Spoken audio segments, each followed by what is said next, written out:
Start recording. I think it's recording. Okay. Assalamu alaikum. My name is Monis. I am the current bear leader for the Boy Scouts of America for PAC 9963 at Hillside Islamic Center. We have a lot to cover, so we're going to just jump right into it.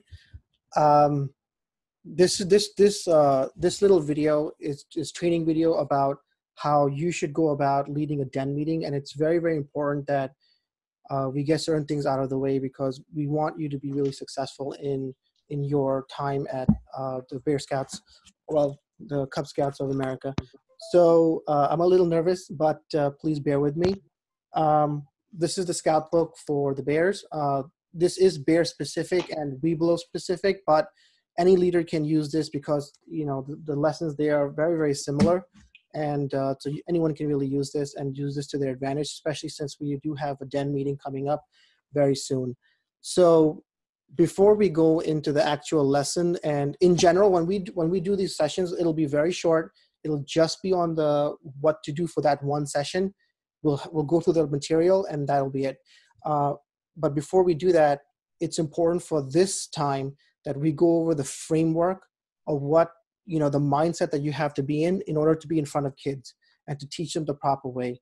That is very crucial. I have experience dealing with little children. I've been doing it for a while. It's a very challenging work. It's not easy to go up there and to inspire them to be more. That's a very difficult task. Yeah, that's a very light way of putting it. That's a very difficult task.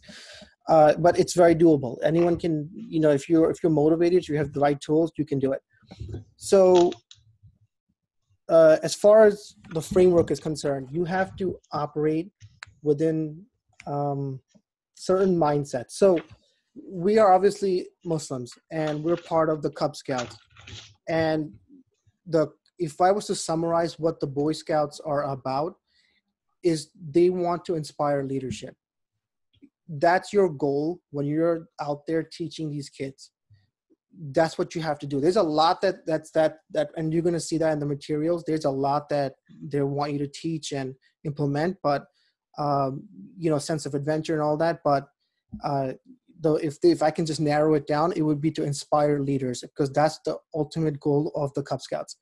On top of that, the Cub Scouts, because all of us have pretty much joined because of Hillside Islamic Center.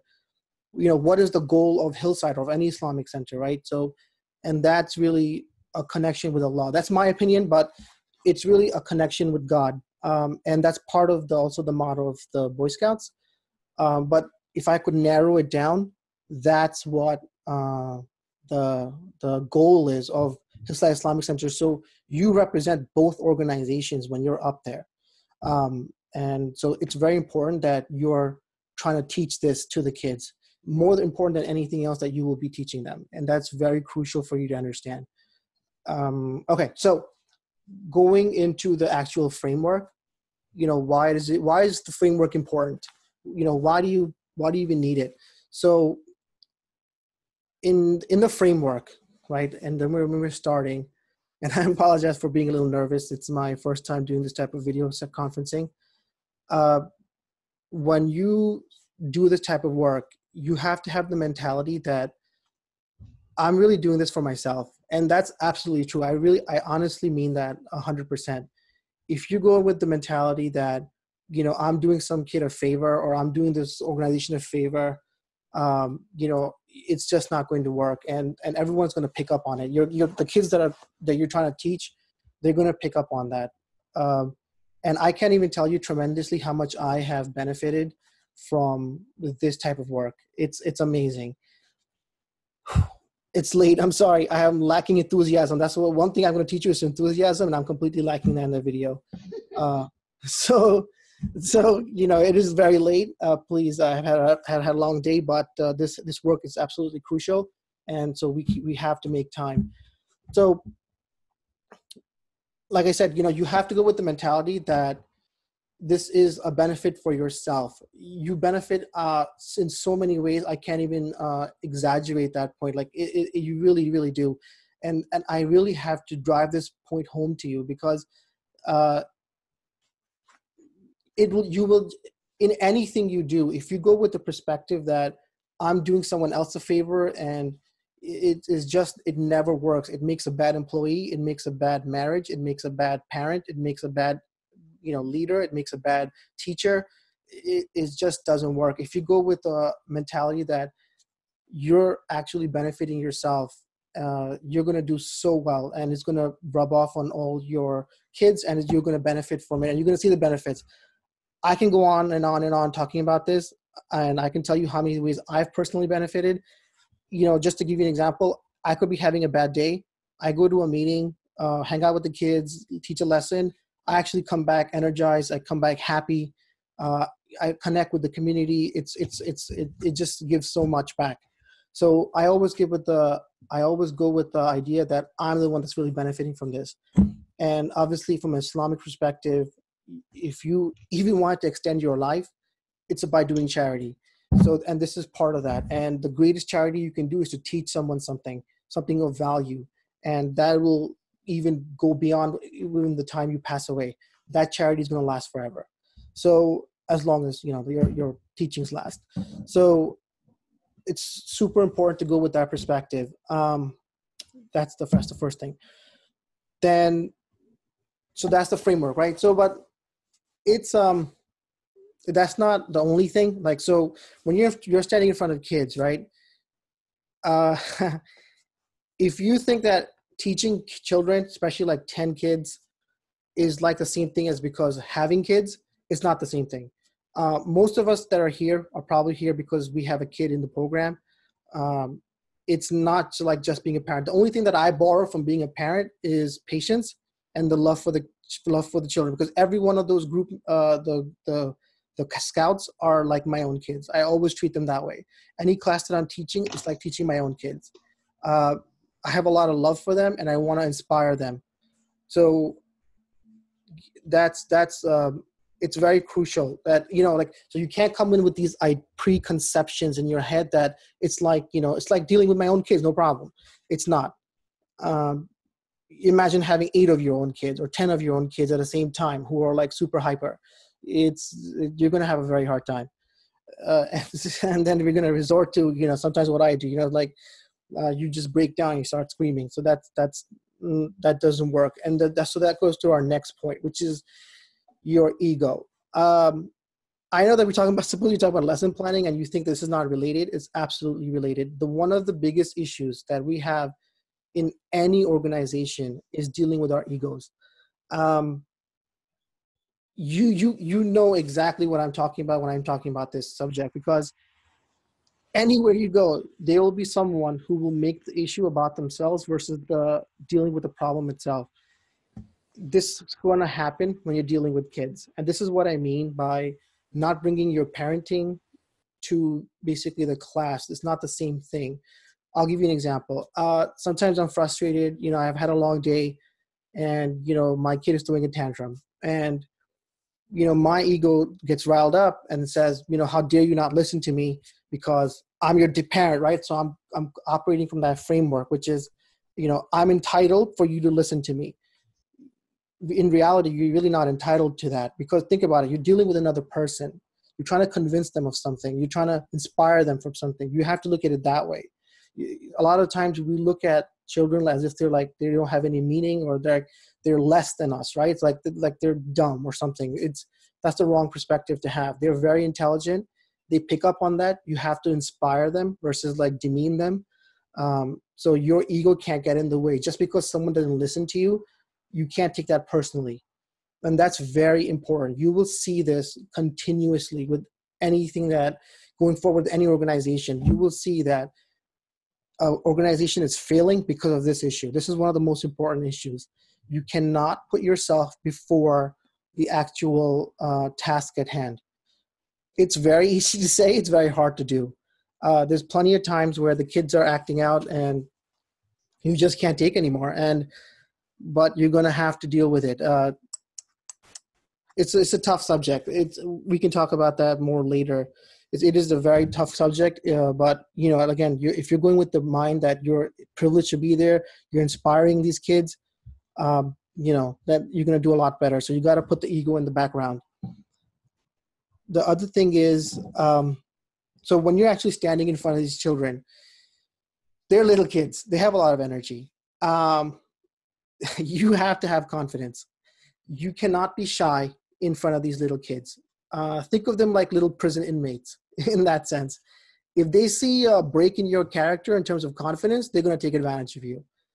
Uh, so you have to be confident when you're standing in front of little children. That doesn't mean you stand there with anger or you stand there with like aggression. It's just confidence. It's just like, you know what you're doing and they should just follow you. Uh, but it's you have to inspire that. How do you actually do that, by the way? How do you inspire confidence? Well, there's three ways. Number one is wearing the uniform. You'll be surprised.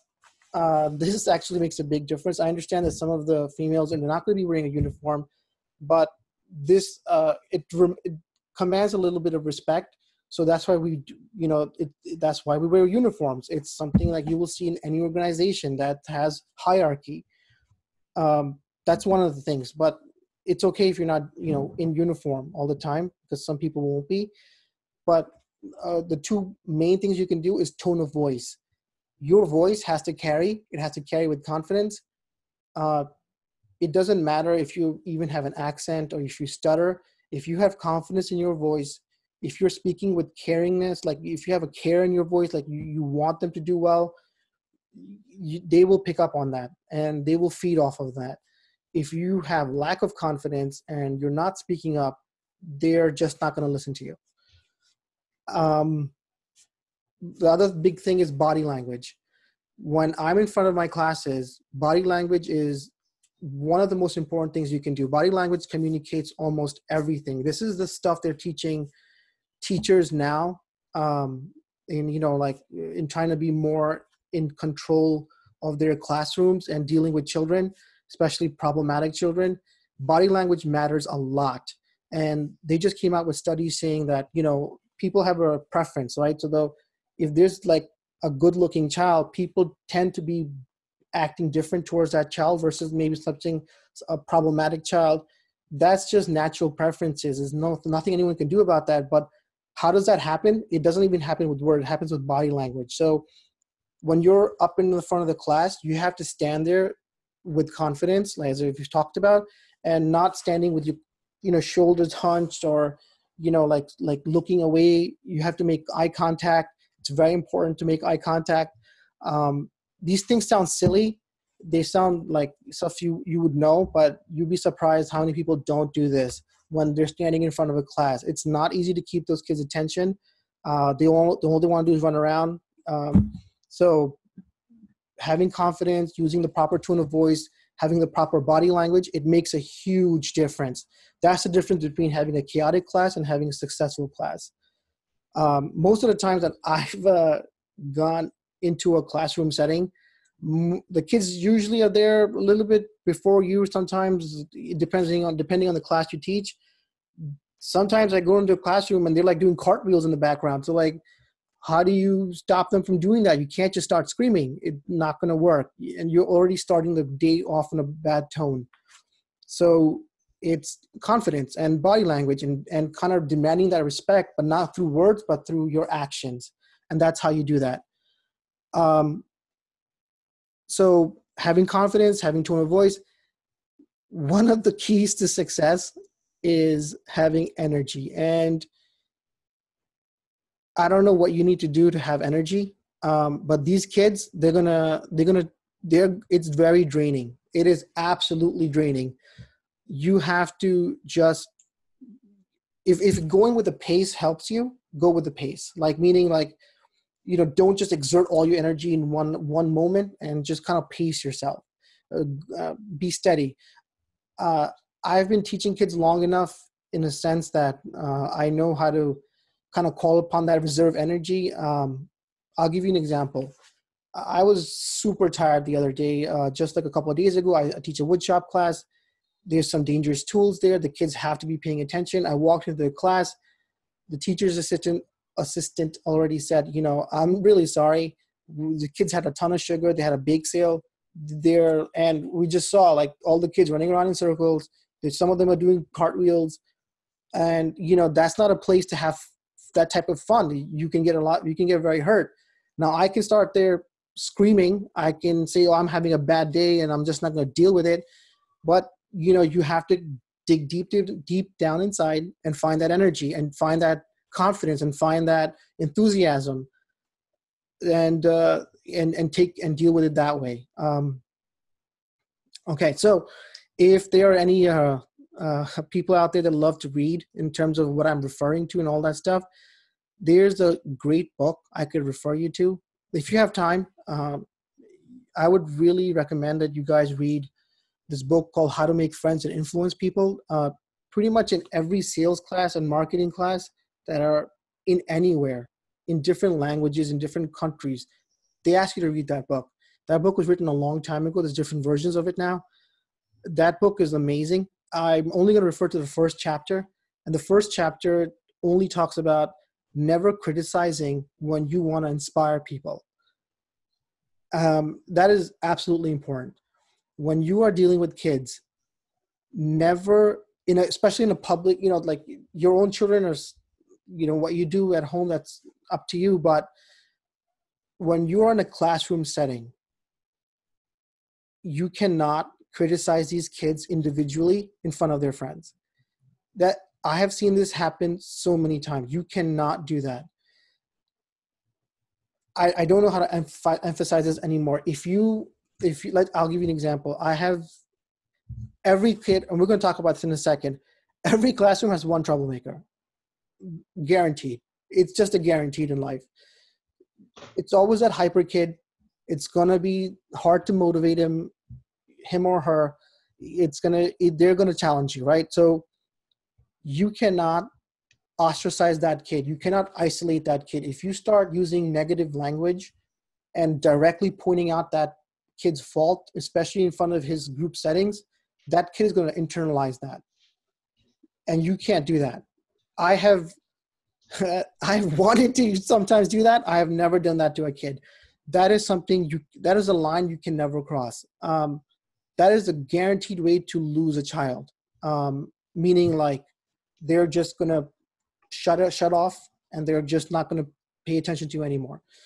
You're going to discourage them. You're going to dishearten them. It's just never works.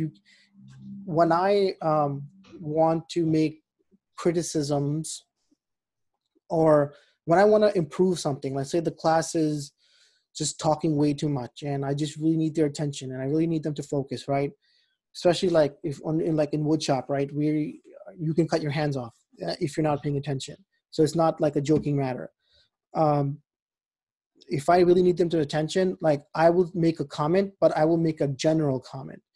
And even if I have to say something which is going to ostracize the kids, like kind of discipline the kids, I do it in a general way. So I'm like, oh, I'm going to be calling some parents home. I'm going to be calling some parents tonight. That's it. We can't be having this. We don't want to lose our fingers. So the kids that are behaving bad, they know that you're talking to them, but you're not doing it directly. And that's the big difference. You cannot be like, oh, Hassan, you're the problem. Because of you, we can't do this. Never do that, because you're going to turn that kid off. And that's not the point of this organization. That's not the point of Hillside Islamic Center. That's not the point of the Boy Scouts of America. We're trying to inspire leaders, and everyone is different. I'll just give you a personal example. I'm not trying to make this about me, but I just like to give personal examples because it helps people relate. Right now, I do pretty much everything that I need in terms of my own. I do my own Photoshop editing. I do my own photography. I do my own marketing. I do my own website designing and development. I do my own coding. I do my own. I'm a CPA by profession. I'm building my own house. I have built it in the past. I can do plumbing, heating, electrical. I work on my own cars. My future plans is to build a car from scratch. I can do a lot of things, but when I was younger, I had a huge attention problem. And the teachers back then, they didn't react to you that way. It was just either you're going to do it or you're not going to do it. And I grew up feeling like I was not an intelligent person. I hope that you don't do that to someone here, because that's not the point of this organization. And that has to be said. This is more important, what we're talking about, than actually teaching a lesson. If you cover this entire book in the whole year, and you did a fantastic job in covering the material, but every kid in your class is discouraged, you have failed as a teacher. If you teach nothing out of this book and you've inspired those kids to be better, you have succeeded. That doesn't mean that we're not going to teach anything, but you have to understand that that's why we talked about the goals first. You know, as far as Boy Scouts concerned, one goal, if you know, there's a ton of goals, but if it was one you have to remember, which is we have to inspire them to be leaders. As far as Hillside Islamic Center is concerned, we have to inspire them to have a connection with their creator. So you have to keep that in the back of your mind. Before anything else, that's your goal. That's what you're inspiring them to do. Everything else is extra. So having said that, there will always be a troublemaker in your class. That's just how it is. There's always that one kid. The way to deal with a troublemaker, and this advice a lot of people use. You will see that in public schools even. What they will do is to separate the kid that's being distracting from the rest of the other children. Instead of ostracizing them, they'll isolate them. The way they do that is usually they send them to the principal's office. You can do that. If you really needed to do that, you could take you could separate a kid for a little while if there really is an issue that you have to deal with. You could do that as an option. However, having said that, in the time that I've ever spent teaching, I have never done that. And I'm not bragging, but I have never done that.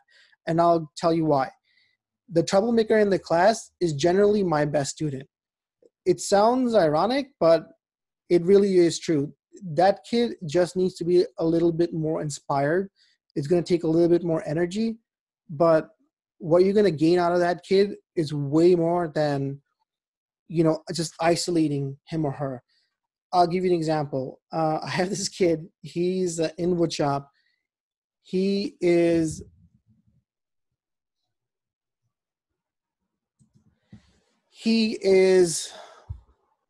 okay. It's just giving me a message here. Okay, so he is extremely energetic. And like I said, in woodshop, sometimes you have to, you just cannot ignore instructions. You can't be running around when someone's using a heavy machinery. This is not like science class. Someone can actually get hurt, right? So if I ever had the valid reason to isolate someone, that would be the case, right? What I do in that situation is when I'm giving everyone else a project, I will actually assign that kid to me personally. Like I will be that person's group in that person's group. Like it's me and that kid personally. Everyone else can have their own group members, but I will be with that kid personally. And then I will work with, and then the level of project that I give this kid will be a lot higher than the other kids. So for example, like in woodshop, when we were doing these simple projects, everyone get this little simple project, they're doing them. This kid is not having it, right? He's doing cartwheels, he's pushing other kids. So I'm like, okay, you're going to come work with me while everybody else works in groups of threes. And we're actually not going to do that. We're going to do a much more extensive project together. And I actually trust this kid to do the whole project by himself. I just give him a little bit of guidance and I watch him. And that works. That has always worked for me. I'm not saying that you can't use the disciplinary actions, but keep in mind that you don't want to discipline someone too much because you're going to turn them off. You're going to give them the bad idea about themselves. And again, we're trying to inspire leaders. So how does the troublemaker help you out? So, because I told you, the troublemaker is my best student. So one of the things which Amina have mentioned, which is enthusiasm as part of being in front of little kids. You have to be enthusiastic. You have to be funny, charming. So the troublemaker kid that we're calling here usually is full of energy. If I can't, like, let's say, get the class energy level up, I'll kind of just, I'll kind of like guide the kid's energy to, bring up his peers, because that's what those kids do. They're so good at that. They're going to rile up all the other kids. And sometimes you need that. You really do. You need to motivate those kids to have fun. Very important. So that one kid that's super eccentric, he's going to do it like this. Him or her is going to just, he's going to just take off. It's a lot of fun. So I would, I would caution you about that. So having said all this kind of framework of mine before actually teaching a class, which is very crucial, obviously no one's perfect. You're going to have a bad day. That's okay. Everyone has a bad day. You're not going to be perfect 100% of the time. What becomes an issue is when you're consistently having those days and not seeking help. We're all in this together. We all have the same goals. You have to reach out for help when you're having those issues, especially with a child that's maybe not listening to you and you're just frustrated. We can come up with solutions. It's very easy to come up with solutions. But you have to realize something. If you don't do that and you go down this path, there are consequences to this. And you have to remember that this is a super rewarding job, but it also has consequences. And what do I mean by that? You remember that you represent two organizations now. You don't just represent one. There's the Boy Scouts of America, but there's also Hillside Islamic Center, which is even more primary than the Boy Scouts of America. So the Boy Scouts of America is using the Hillside Islamic Center as a platform. So, when you turn off a kid, if you, let's just see, give them a bad impression, that impression is not just of you. That impression is of the masjid, is of the Hillside Islamic Center. That kid's going to remember a negative thing about the community center. That could have very serious implications that, you really, you don't want to go down that road. You want to be the positive. And that I can't even emphasize that any more than is just that kid's going to have a family one day. He's going to deal with problems, him or her. If that positive experience that you left behind, that legacy that you left behind, can actually help that person out of that situation, help that person, motivate that person out of a bad, whole series of situations, and being connected to the masjid and connected to the Islamic Center, stuff like that, with their religion, with their creator. If you are one of those people that left a bad impression, they will never seek out Hillside Islamic Center or any Islamic Center as a method of relief, because they will remember the negative that you left in their mind. So there are consequences to what we do, and this is why you have to take your job seriously. It's very rewarding, but it also bears some consequences, which you remember. And again, we're here for each other, which is the thing that you have to remember.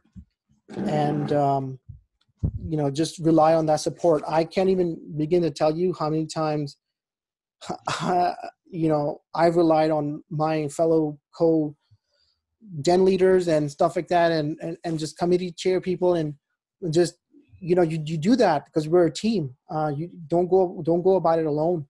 That would be a terrible mistake to make. And so again, just to summarize, be confident, have a good tone of voice, have positive body language, don't single people out, don't criticize someone specifically, try to address in a general way. If you do need to isolate the issue, then do isolate the issue, but then do it with some some ingenuity. It is challenging at times. Again, you can use that issue as your advantage. Like I said, the kid has a lot of energy. You can use that to your advantage, and stuff like that. And most importantly, don't let your ego get in the way. I'll give you an example.